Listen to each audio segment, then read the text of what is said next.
Unit 2, Using Objects. Topic 2.6, String Objects, Concatenation, Literals, and more. We've discussed the difference between a primitive type and a reference type. String values are reference types. Notice how the keyword string is capitalized. String objects can be created by using string literals. You've already used these. Or by calling the string class constructor, just like you do when instantiating objects. String objects are immutable, meaning that string methods do not change the string object. Let's take a look at this example and what's happening behind the scenes. I've initialized a variable of type string called name. I then concatenated space data to name. It may appear that we altered the value of name, but in reality, we changed its reference.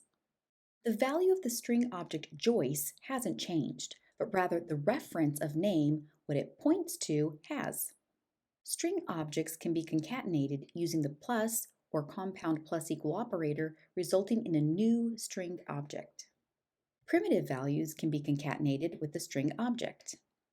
This causes implicit conversion of the values to string objects.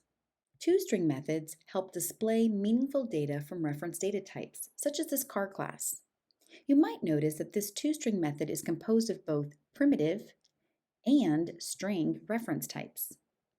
This is an example of implicit conversion of primitive to string objects. Escape sequences start with a backslash and have a special meaning in Java. Escape sequences used in this course include backslash quotes, backslash backslash, and backslash n. Since quotation marks and backslash characters have special uses in Java, the backslash triggers the escape sequence so that Java will display, print, or perform the next command in the sequence. Backslash quotation prints a double quote character. Backslash n inserts a new line. Backslash backslash prints a backslash character.